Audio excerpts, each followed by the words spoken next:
Imagine being trapped in a frozen hell, 14,000 kilometers from the nearest town, surrounded by nothing but endless snow and certain death. No walls needed. No guards watching your every move. Because nature itself was the prison. And yet, one man looked at that impossible void and said, "I'm getting out of here." This is the story of Firal, a German soldier who turned a 25-year death sentence into the greatest escape in history. He crossed frozen wastelands that killed men in days. He survived hallucinations, wolf attacks, and betrayals. He was beaten, hunted, and left for dead more times than you can count. The Russian warden chasing him called it madness. But Reed called it something else: hope. What happened next wasn't just an escape. It was a 7-year odyssey across thousands of kilometers of the world's most unforgiving terrain. And somehow, against every odds stacked against him, he made it home. This is his story. And trust me, you won't believe how it ends. Before we dive into this incredible journey, do me a quick favor. If you love stories of human resilience and survival against impossible odds, hit that like button right now. And subscribe, because we're bringing you more unbelievable true stories you won't find anywhere else. Share this with someone who needs a reminder of what the human spirit is capable of. All right, let's begin. Let's set the scene. It's 1945, somewhere deep in Siberia, Russia. World War II has just ended. And if you were a German soldier captured by Russian forces, congratulations. You just won yourself a one-way ticket to hell on earth. But this wasn't your typical prison. No towering walls. No electric fences. No guard towers every 50 meters. Why? Because they didn't need any of that. Nature had already built the perfect cage. Picture this: endless white. Snow stretching in every direction as far as the eye can see. Temperatures so cold your breath freezes before it leaves your mouth. The nearest town? Over 14,000 kilometers away. You'd have better odds winning the lottery twice than making it out alive. Escape wasn't just difficult. It was a mathematical impossibility. A death sentence wrapped in frozen silence. The Russian forces knew this. So they didn't waste resources on security. They just threw German prisoners into coal mines and worked them like machines. Day and night, these men dug through black rock, breathing in poisonous carbon with every breath, their lungs slowly filling with death. Most prisoners accepted their fate. What else could they do? Fighting was pointless. Escaping was suicide. But here's the thing about the human spirit: it doesn't always listen to logic. Enter Firal, German soldier, husband, father, and the man who refused to die in that frozen wasteland. Reed wasn't special in the traditional sense. He wasn't a superhero. He didn't have military secrets or special training. He was just a man who missed his wife, who missed his daughter, who couldn't stomach the thought of rotting away in a mine while his family wondered if he was still alive. So he started planning. Not loudly, not obviously, just quietly observing, watching patterns, waiting for an opportunity. And one day, that opportunity arrived. A coal freight train. It came and left the prison regularly, hauling black rock to distant cities. Most prisoners never even looked at it twice. What was the point? But Reed saw something different. He saw a ticket out. The details of how he managed to sneak aboard don't matter as much as what happened next. Because when that train started rolling through the icy Siberian night, something changed in Reed. He looked up through a gap in the cargo, and for the first time in what felt like forever, he saw stars. Real stars. Not through prison bars or mine shafts. Just open sky, endless and free. For those few moments, Reed wasn't a prisoner anymore. He wasn't a number in a work camp. He was just a man under the stars, moving toward home. He smiled, maybe even laughed. The kind of laugh that comes from deep in your chest when you realize you've actually done the impossible. But freedom, real freedom, doesn't come that easy. The train stopped. Not at a distant city. Not anywhere close to safety. Just a few kilometers from the prison. And when Reed looked out, heart pounding, hoping against hope that maybe, just maybe, he'd gotten lucky, there was a Russian soldier. Standing right there. Gun raised. Pointed directly at him. Reed's heart sank. The stars suddenly felt very far away. He was caught. And in that moment, he must have thought, well, at least I tried. At least he'd tasted freedom for a few hours. At least he could say he didn't just accept his fate. But what happened next? That's when things got truly brutal. They didn't just throw him back in his cell. That would have been too simple, too merciful. Instead, they dragged him to an open-air cell. No roof. No walls. Just a space carved into the snow, exposed to the freezing wind, the cutting rain, the endless cold. 2 days. They left him there for 2 entire days. Try to imagine that. 48 hours in sub-zero temperatures with nothing but the clothes on your back. No food, no water, just cold that seeps into your bones and makes you wonder if your body will ever feel warm again. Most men would break. Most men would beg for mercy, promise never to try again, anything to get out of that frozen hell. But Reed? He survived. On the third morning, the prison warden came to see him. This warden wasn't some cartoon villain. He didn't yell or threaten. He just looked at Reed with something almost like respect and said 5 words. Your friends are waiting for you. Reed didn't understand. Not at first. Then they brought him back to the other prisoners. And that's when he saw them, standing in a circle, holding sticks, iron rods, anything they could get their hands on. Their faces weren't filled with sympathy or solidarity. They were filled with rage. Why? Because they hadn't eaten in 2 days. The warden had punished them all for Reed's escape attempt. And now they wanted someone to pay for their suffering. Without a word, they attacked. Reed tried to defend himself, but what could he do? One man against dozens, all of them fueled by hunger and anger. They beat him. Badly. So badly that he couldn't walk. Couldn't even stand. Guards had to carry his broken body to the prison hospital. Lying there, barely conscious, blood seeping through bandages, most men would have learned their lesson. Most men would have thought, never again. It's not worth it. But as Reed's eyes slowly opened and focused on the German doctor treating his wounds, he whispered something that made the doctor freeze. I'm going to try again. But this time, I'll need your help. The doctor stared at him, stunned.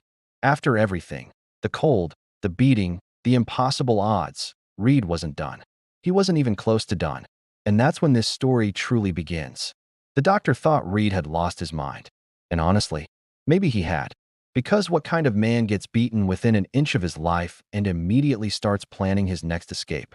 But as the doctor looked into Reed's eyes, he didn't see madness. He saw something else. Determination.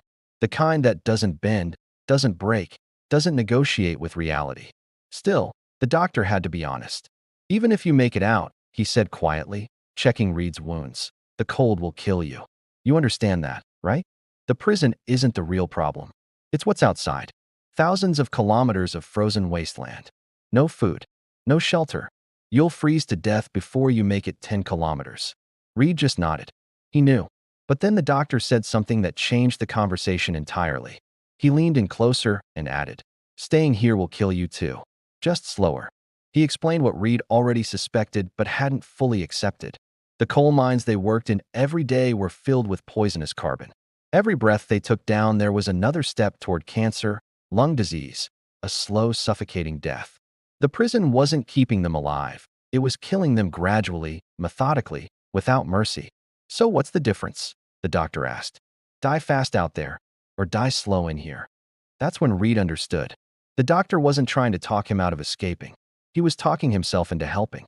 What happened next was unexpected. The doctor walked over to a small storage box tucked in the corner of the medical room. He opened it slowly, almost reverently, and began pulling out items one by one. Warm clothes, thick boots, gloves, a heavy coat lined with fur. Things he'd been collecting for months, maybe years. I was going to use these, the doctor said quietly. I was planning my own escape. Reed's eyes widened. Then why? Because I don't have time anymore. The words hung in the air like a death sentence. The doctor explained that just a week earlier, he'd discovered he had cancer. Advanced. Untreatable in a place like this. He had maybe a month left, possibly less. His escape plan died the moment he got that diagnosis. But Reed? Reed still had a chance. The doctor handed over everything. The clothes, the supplies, even a gun for protection. He told Reed about the railway lines, how Russian soldiers sometimes stashed food along the routes. If Reed was lucky, he could survive off their supplies. It wasn't much of a plan, but it was something. Before Reed left, the doctor pressed a small lunchbox into his hands. It was worn, old, clearly precious. If you make it, the doctor said, his voice barely above a whisper, give this to my family. Tell them I didn't make it out. Reed nodded. He understood what the doctor was really saying. This wasn't just help, it was a final act of defiance. A middle finger to the system that was killing them both. If the doctor couldn't escape, at least he could help someone else do it. That night, Reed left. Not on a train this time. Too risky.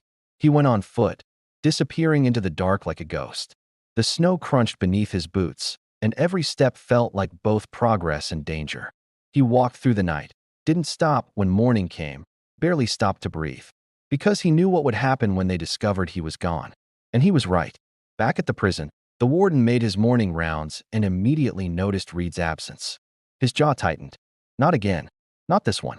He rushed to the doctor's quarters, ready to drag answers out of him if necessary. But when he opened the door, he found something he didn't expect. The doctor was dead. Hanging. A suicide. The warden stood there for a moment, processing. He understood immediately. The doctor had helped Reed escape and taken the only way out he had left.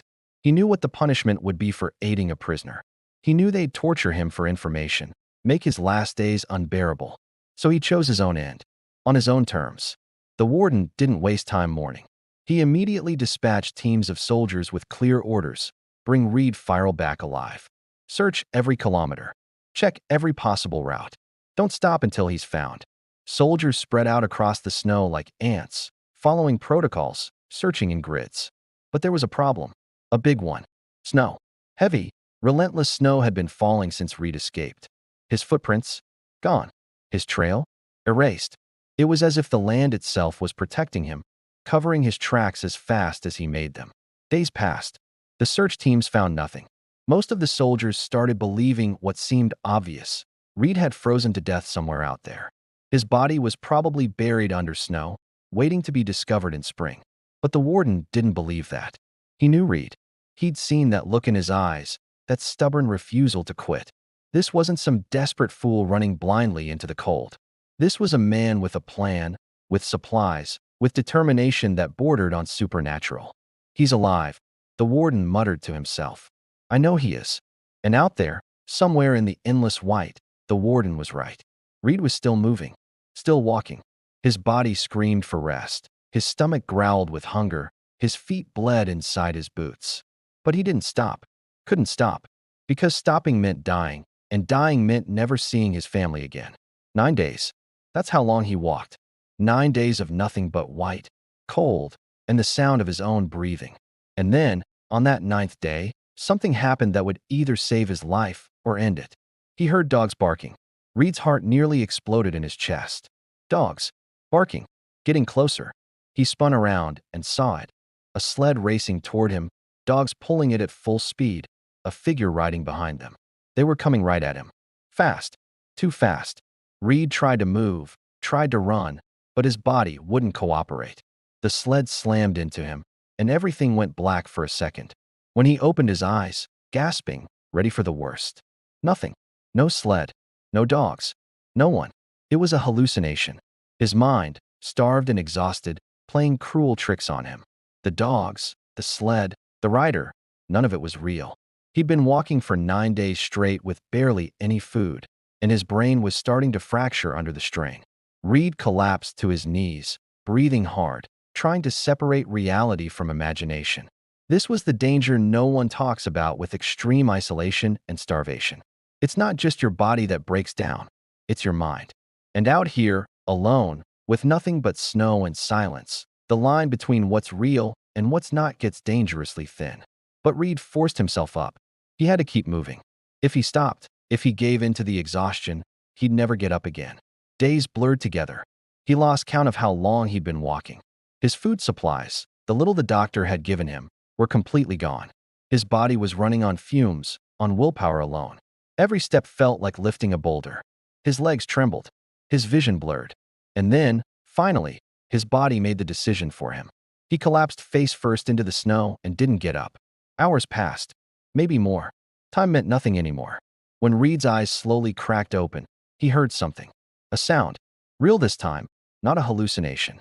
He turned his head, wincing at the effort, and saw it. A seal. Just sitting there on the ice, maybe 20 meters away. For the first time in days, Reed's eyes lit up. Food. Actual food. Real, tangible survival sitting right in front of him. His hands fumbled for the gun the doctor had given him. His fingers were numb, barely functional, but he managed to grip it. He raised the weapon, tried to aim, tried to steady his shaking hands. No, no, no, no. Reed's heart raced. That animal was his only chance. He couldn't lose it. He forced his broken body to move, stumbling forward, chasing the seal across the ice. But the ice had other plans. Crack. The sound shot through the air like a gunshot. Reed looked down and saw the ice spider-webbing beneath his feet. And then, before he could react, it gave way. He plunged into freezing water. The cold was instant, shocking, like being stabbed by 1,000 knives at once. His legs hit something sharp beneath the surface. Rocks, ice, something, and pain exploded through him. But survival instinct kicked in. He clawed at the ice, pulled himself out, gasping, drenched, hurt, but alive. And he kept going, still chasing the seal. Limping now, leaving bloody footprints in the snow, but refusing to give up. The seal scrambled toward a large rock, trying to disappear behind it. Reed raised the gun one more time, aimed with whatever strength he had left, and fired. The seal dropped. Reed stood there for a moment, breathing hard, almost not believing it. And then his legs gave out. He dropped to his knees, not from pain or exhaustion this time, but from pure relief. After days of starving, after hallucinations and collapse and nearly drowning, he finally had food. He didn't waste time. He built a small fire using what little dry material he could find, cooked the meat, and ate, and ate, and ate. For the first time in what felt like forever, his stomach was full. That night, wrapped in the doctor's coat, with a fire crackling beside him and food in his belly, Reed slept. Really slept. Not the half-conscious survival sleep he'd been doing for days, but actual, deep, restful sleep. But when he woke up the next morning, reality hit him again. This is where most people would break. The isolation, the silence, the crushing weight of being the only human in a world of ice. It's enough to drive anyone insane. And Reed could feel it creeping in. The whispers of madness at the edges of his mind. So he did something brilliant. He started talking to himself. Out loud. Not crazy rambling. Purposeful conversation. He'd narrate his actions, remind himself of who he was, where he was going, why he was doing this. He'd talk about his wife, his daughter, the life he was fighting to get back to. He turned himself into his own companion, his own support system. Every day, he'd pull out the compass the doctor had given him and check his direction. North. Always north. Toward civilization. Toward home. Days turned into weeks. Weeks turned into nearly 2 months. 2 months of walking through snow, of talking to himself, of checking that compass, of surviving on whatever he could find. And then, one day, he saw something that made him stop in his tracks. A tree. Just one. Small, half buried in snow, but unmistakably a tree. Reed stared at it like it was the most beautiful thing he'd ever seen. Because it was. That tree meant something incredible. The snowfield was ending. The frozen dead zone he'd been crossing for 2 months was finally coming to an end. He ran toward it. Actually ran, despite his exhausted body. And when he reached it, he wrapped his arms around it and laughed. Genuinely laughed. Just beyond that tree, the white started giving way to green. The forest began. The air smelled different. Felt different. Reed had done it. He'd crossed the impossible. He'd survived what no one thought survivable. For the first time in a long time, Reed smiled. Not from hope, from victory. But his journey? It was far from over. That night, Reed did something he hadn't been able to do in months. He gathered wood. Actual wood, not scarce frozen scraps, and built a real fire. A big one. The flames danced and crackled, and the warmth soaked into his skin like medicine. He sat there, surrounded by trees instead of endless white, and for the first time since escaping, he felt something close to peace. No guards. No fences. No prison walls, literal or natural. Just him, the fire, and the forest. He closed his eyes and let himself believe, just for a moment, that maybe the worst was over. Maybe he'd actually make it. But if there's one thing this story teaches us, it's that survival is never a straight line. It's a series of brutal tests, each one designed to break you in a different way. Elsewhere, the warden was still hunting, still obsessed. He'd expanded the search radius to 500 kilometers, mobilizing every available soldier. His orders were clear: find Reed Firal, dead or alive. Preferably alive. Because this had stopped being just about a prisoner escaping. This was personal now. A battle of wills. The warden versus the man who refused to stay caught. Reed, completely unaware of how close the net was tightening, kept moving through the forest. The trees provided cover, food sources, a sense of direction. For a few days, things almost felt manageable. And then nature reminded him who was really in charge. Without warning, a snowstorm hit. Not just snow, a violent, raging tempest that turned the forest into a war zone. The wind howled like a wounded animal, so loud Reed couldn't hear his own thoughts. Trees swayed and groaned under the pressure. Reed tried to push forward, leaning into the wind, but visibility dropped to nearly zero. He could barely see 3 meters ahead. The storm wasn't just dangerous, it was apocalyptic. Then he heard it. A crack, sharp and final. He looked up just in time to see a massive tree, roots ripped from the frozen ground, falling directly toward him. He tried to move, tried to run, but the snow was too deep, his body too slow. The tree came down like a hammer. Everything went black. Reed should have died there. By all logic, by all probability, that should have been the end of his story.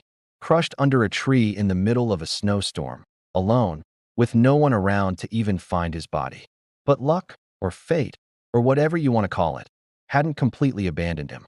That same evening, 2 men were making their way through the area. Gold prospectors.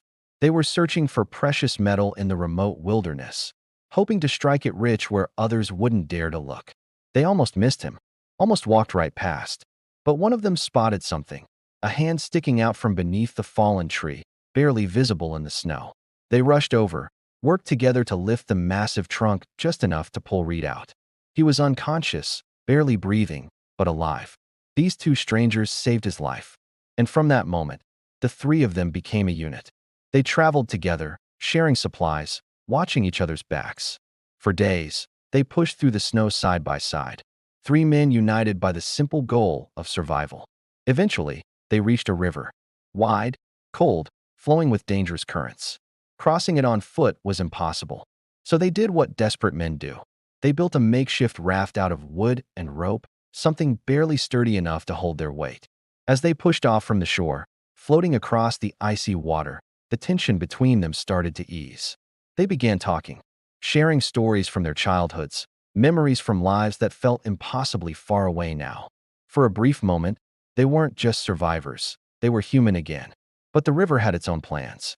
The current picked up, the waves grew stronger. The raft started rocking violently, and before anyone could react, one of the men lost his balance and fell into the water. He couldn't swim. Panic took over immediately. He thrashed, screamed, went under. Reed didn't hesitate. He dove in after him. The water was freezing, pulling at him like invisible hands trying to drag him down. But Reed fought through it, grabbed the drowning man by his coat, and hauled him back to shore. Both of them collapsed on the riverbank, gasping, alive. But here's where things got dark. Their third companion, the one who hadn't fallen, didn't help, didn't even look back. He just kept going, reaching the opposite shore alone. And when he got to their camp, he took the gold. All of it. He claimed it for himself, thinking the other 2 were dead. Later, when Reed and the man he'd saved finally made it back to the tent, they found the thief waiting there. The man Reed had saved looked into the eyes of his so-called friend and saw nothing but betrayal. In a moment of pure rage, he pulled out a gun and shot him. The sound echoed through the forest, final and ugly. They buried the body without ceremony and packed up what was left. Just the 2 of them now, Reed and the gold prospector. They continued their journey together, walking through forests, through storms, always hoping to find more signs of civilization. Months passed. Winter returned, harsher than before. The forest disappeared beneath thick snow again. And that's when the weight of the gold became a problem. The prospector struggled to carry it, falling behind more and more each day. Reed noticed and offered to help. But greed does strange things to people. The prospector looked at Reed with sudden suspicion. What if Reed was trying to steal it? What if this was all a trick? In a burst of paranoia, he shoved Reed hard. Reed hit the frozen ground and lost consciousness. When Reed woke up, the prospector was gone. And so was any sense of safety. Reed's blood ran cold. Not from the temperature, from pure primal fear. Wolves don't hunt alone. They hunt in packs. And right now, Reed was surrounded. He scrambled to his feet, heart pounding, and did the only thing he could think of. He started climbing the nearest tree. His hands gripped the frozen bark, pulling himself up, branch by branch. The wolves closed in below, snarling, snapping. Reed felt teeth sink into his leg. Pain exploded through him as the wolf's jaws clamped down, trying to drag him back to the ground. He screamed, kicked, tried to shake it off, but the weight was too much. The tree, already weak and damaged by previous storms, couldn't handle the stress. It cracked, then snapped. Reed fell hard, slamming into the snow with the wolf still attached to his leg. He hit the ground, and the world spun. The pack moved in, ready to finish him. This was it. After everything. After escaping the prison, crossing the frozen wasteland, surviving hallucinations and storms and betrayals. This was how it ended. Torn apart by wolves in a nameless forest. But then, gunshots. Loud, echoing through the trees. The wolves closest to Reed dropped instantly. The rest scattered into the forest, disappearing as quickly as they'd appeared. Reed lay there in the snow, breathing hard, blood seeping from his leg, barely able to process what had just happened. He heard footsteps crunching through snow. Voices. Human voices. He looked up and saw them. Hunters. Local villagers who'd been tracking the wolf pack. They'd heard the commotion and arrived just in time. These men didn't hesitate. They lifted Reed carefully, applied pressure to his wounds, and carried him back to their village. For the first time in what felt like a lifetime, Reed was surrounded by people who actually wanted to help him. No guards. No wardens. Just regular people offering kindness to a stranger. The villagers treated his wounds, gave him food, a warm bed, safety. Things Reed had almost forgotten existed. He stayed there for many days, and they treated him like family. Genuine warmth. Genuine care. The kind of humanity that reminds you why survival is worth fighting for. Reed was deeply moved. For years, he'd been running, hiding, bleeding. And now, finally, he could rest. One day, a letter arrived in the village. Official, stamped with military insignia. The villagers gathered to read it, their faces growing darker with each line. The letter warned that a dangerous German soldier had escaped from prison. It described Reed in detail, and it made one thing crystal clear. Anyone caught helping him would be considered a traitor to Russia. The punishment for treason? Death. Reed saw the fear in their eyes. These people had saved his life, fed him, cared for him. And now, just by being there, he was putting all of them at risk. So, with a heart heavier than it had been in months, Reed made the decision to leave.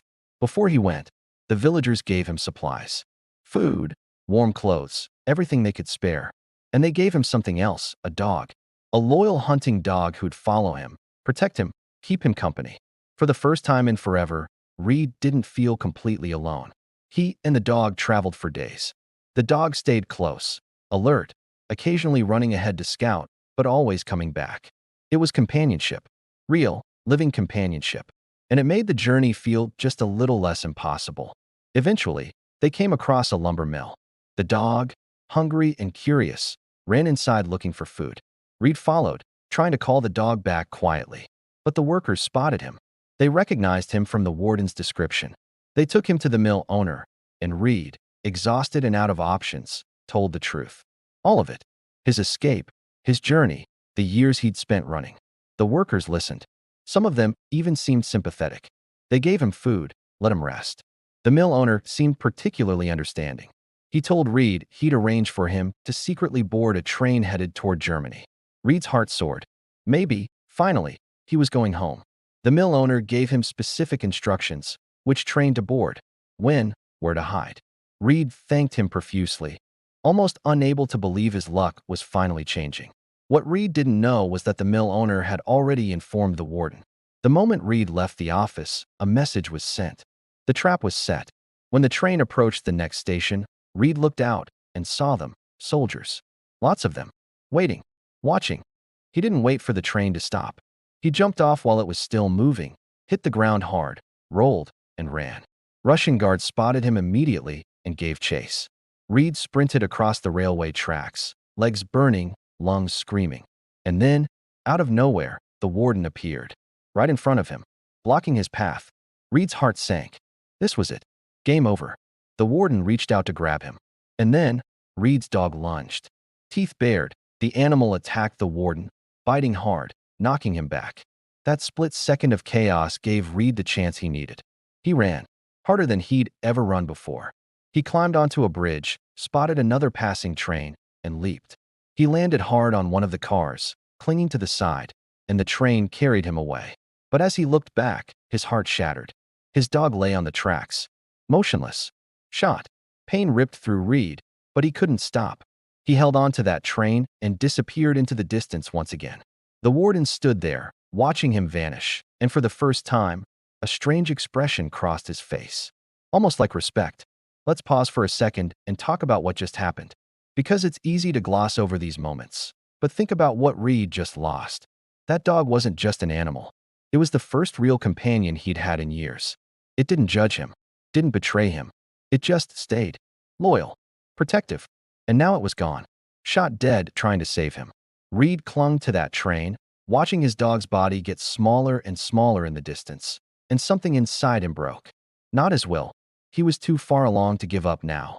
But a piece of his heart, the part that still believed things might get easier, that part died on those tracks. Still, he held on. Because what else could he do? Grief is a luxury you can't afford when you're still being hunted. The train carried him far from that station, far from the warden's reach, at least temporarily. Reed didn't know where he was headed, didn't care at this point. He just knew he had to keep moving. Stop moving, and you're dead. That was the rule now. Days blurred together again. Reed hopped trains, walked when he had to, avoided towns, survived on scraps. The warden had alerted stations across the region. Reed's face was known now. Every station, every checkpoint, every village, they were all watching for him. But Reed was learning. He'd become a ghost. He knew how to move through crowds without being noticed, how to read people's faces, how to sense danger before it arrived. Survival had turned him into something different, something harder. Years passed, actual years, and we need to understand what that means. This wasn't a weeks-long escape. This was a multi-year odyssey. Reed had been running, hiding, and surviving since 1945, and now it was 1952. 7 years. 7 years of his life spent as a hunted man. Think about that. 7 years of never feeling safe. 7 years of sleeping with one eye open. 7 years of not knowing if tomorrow would be the day they finally caught you. But here's the thing about Reed. He didn't just survive physically. He survived mentally. He kept his sanity by holding on to one single image, his family, his wife, his daughter, the life he left behind. That's what kept him going when logic said he should give up. By 1952, Reed found himself wandering through a village fair somewhere in Central Asia. Exhausted, hungry, wearing clothes that barely fit anymore, patched and repatched so many times they were more thread than fabric. He smelled food. Fresh pancakes being cooked at a small stall. His stomach twisted painfully. When was the last time he'd eaten real food? Not survival rations. Not scraps. Actual, proper food. He approached the stall where two girls were selling pancakes. They looked young, maybe late teens, laughing and chatting with customers. Reed stood there, looking at the food, knowing he couldn't afford it. His pockets were completely empty. He turned away, heartbroken. Just another disappointment in a long line of disappointments. But then one of the girls noticed. She saw the look on his face, the kind of hunger that goes beyond the stomach. She broke off a piece of pancake and handed it to him. No words, just kindness. Reed hesitated, then accepted it gratefully. He hadn't tasted kindness like that in so long, he'd almost forgotten what it felt like. What Reed didn't notice was the man watching from the crowd. An older man, Jewish, with thoughtful eyes. He'd seen the whole interaction, and something about Reed caught his attention. Maybe it was the way he carried himself. Maybe it was the haunted look in his eyes. Whatever it was, this man recognized something. Later, when Reed stepped into a nearby church to rest, just to sit somewhere quiet for a moment, the man followed him inside. They didn't speak at first. The man just sat nearby, observing. And then, finally, he introduced himself. His story? He'd been a prisoner once too. Different prison, different war, but he understood. He understood what it meant to run, to hide, to survive when the world wanted you dead. He made Reed an offer. Come with me. Reed had been burned by trust too many times to accept easily. But there was something genuine about this man. Something that reminded Reed that not everyone was a betrayer. Some people actually helped because they wanted to, not because they had ulterior motives. So Reed followed. The man took him to his home. A modest place, but warm, safe. And there, for the first time in 7 years, Reed looked at himself in a mirror. He barely recognized the face staring back. Gaunt, aged, scarred. This wasn't the man who'd entered that prison in 1945. This was someone else entirely. Someone's survival had carved into a different shape. He picked up a razor and shaved. Slowly, carefully, washing away years of grime and exhaustion. It was symbolic, almost, like shedding a skin, like preparing for the final stretch. The man didn't just give Reed shelter. He gave him something far more valuable, a fake passport. Papers that could get him across the Russian border into Germany. Real documents, professionally forged. The kind that could actually work. Reed stared at the passport, hands shaking. This was it. This was the key he'd been searching for. 7 years of running, and finally, he had a real shot at freedom. Before leaving, Reed thanked the man with everything he had. Words couldn't capture what this meant. How do you thank someone for giving you back your life? The man just smiled. Go home, he said simply. That's thanks enough. And so Reed left. One final journey. One final test. Weeks later, he reached the Russian border. His heart pounded so hard he thought everyone could hear it. He approached the checkpoint, fake passport in hand, trying to look calm, trying to look normal. The soldier took the passport, examined it, looked at Reed's face, then back at the passport. This was it. If they recognized him now, after everything, it would all be over. The soldier nodded and waved him through. Reed stood there, stunned. Did that actually just happen? And then he laughed. For the first time in years, he genuinely laughed. Reed kept walking, barely believing what had just happened. The soldier waved him through. Just like that. No alarms. No second looks. No sudden realization. For 7 years, Reed had imagined this moment going 1,000 different ways. In most of those scenarios, it ended badly. Guns. Arrests. A bullet in the back. But reality? Reality was a tired border guard glancing at a passport and waving him along like he was just another traveler. Sometimes the most miraculous moments are the quietest ones. Reed continued forward, one step at a time, barely letting himself believe this was real. He could see it now, the bridge. The actual, physical bridge that separated Russian territory from Germany. His homeland. Freedom. Everything he'd been fighting for. It was right there. Maybe 100 meters away. So close he could almost touch it. His legs felt weak. Not from exhaustion this time, but from emotion.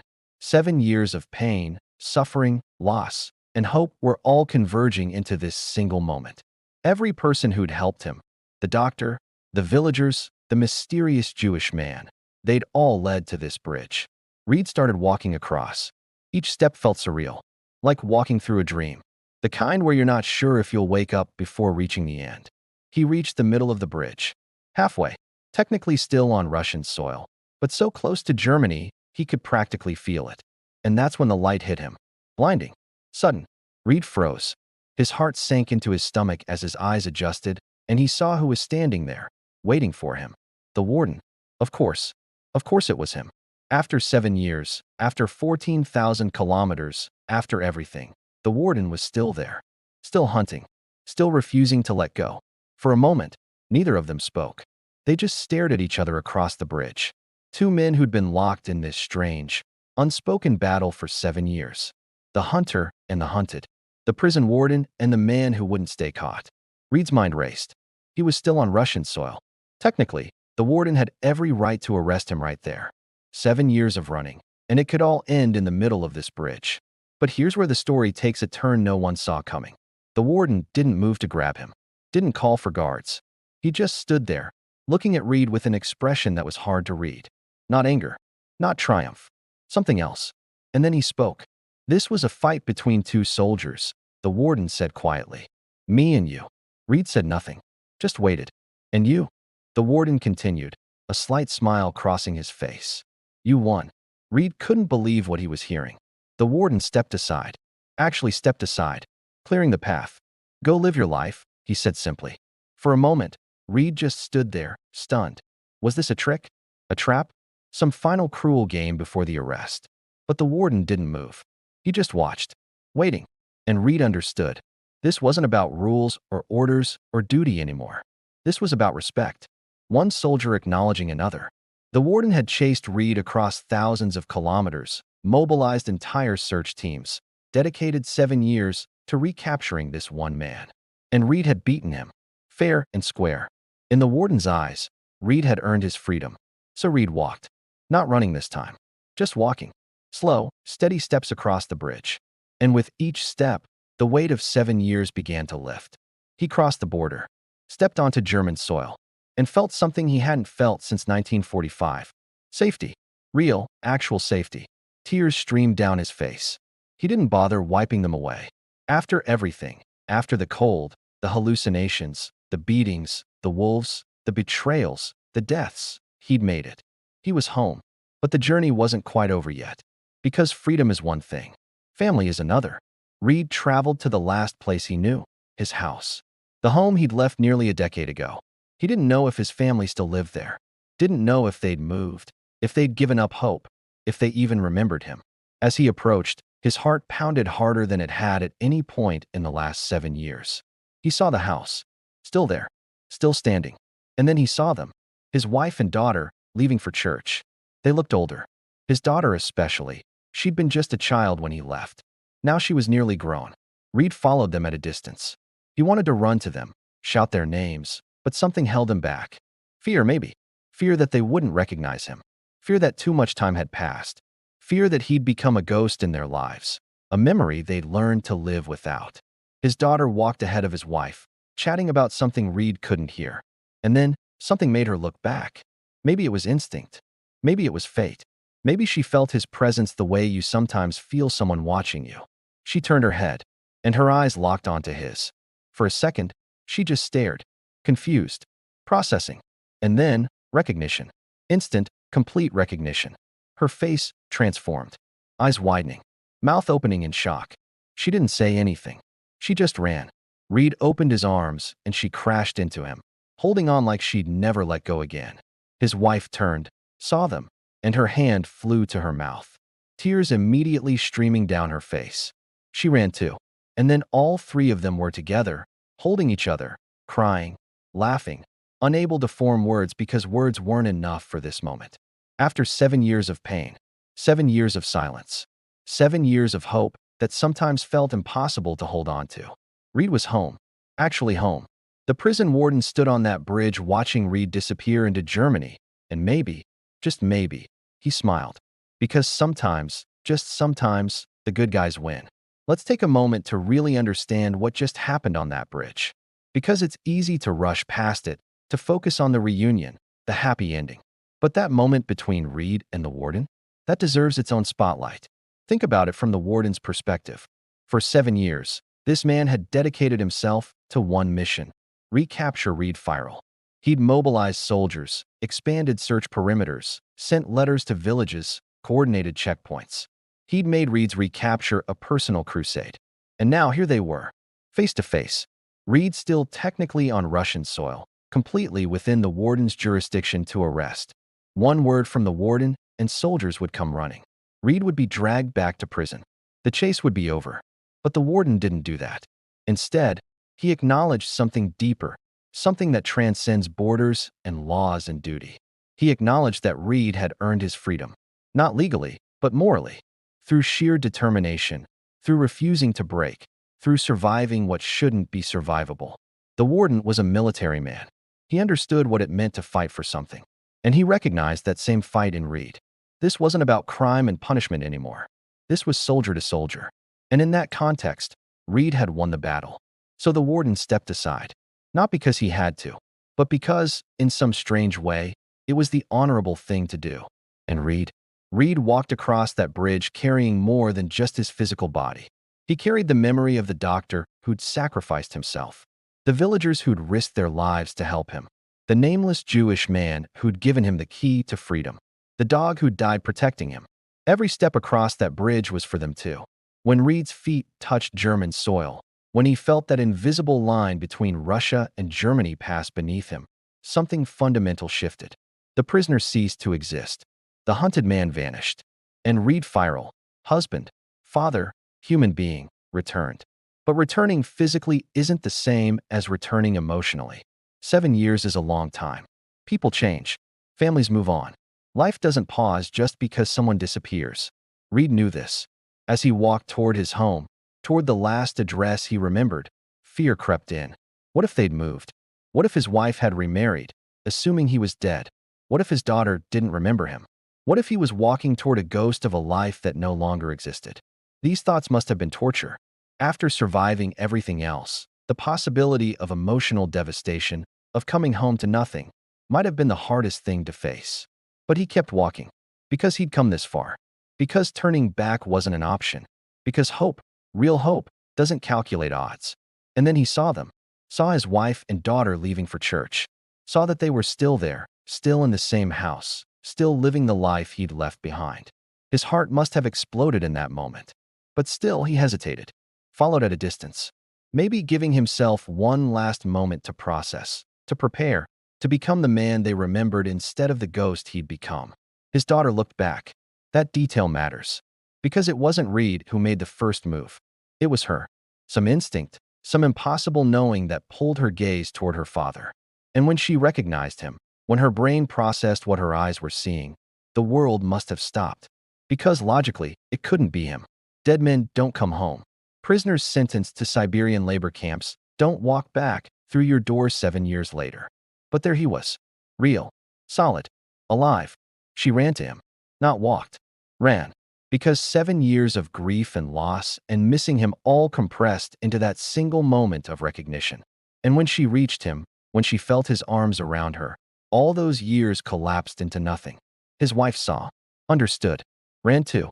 And there, outside their home, the three of them stood holding each other, unable to speak because what words exist for a moment like that? I'm home doesn't cover it. I missed you doesn't cover it. I'm sorry doesn't cover it. So they didn't say anything. They just held on. For Reed, this moment justified everything. Every frozen step, every beating, every betrayal, every time his body screamed at him to give up, every hallucination, every moment where death seemed easier than survival. This moment, right here, made it all worth it. Because he'd kept his promise. The promise he'd made to himself in that Siberian prison. The promise that he'd see his family again. That he wouldn't die in a coal mine. That he'd survive. And he did. Now, here's the thing about stories like this. They're easy to romanticize.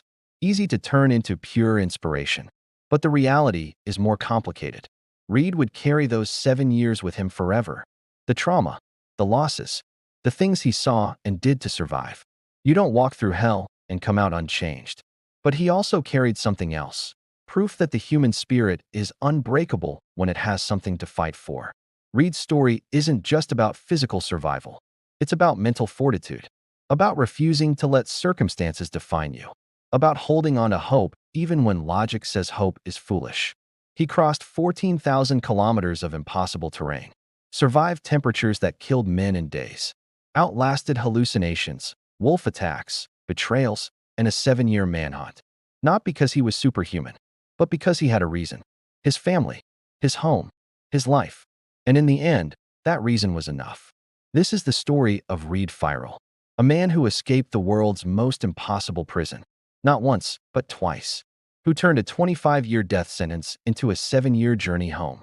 Who proved that sometimes, just sometimes, determination matters more than probability. If this story moved you, if it reminded you what humans are capable of when they refuse to give up, hit that like button. Subscribe for more incredible true stories. And share this with someone who needs to hear it. Because stories like Reed's, they remind us that impossible is just an opinion.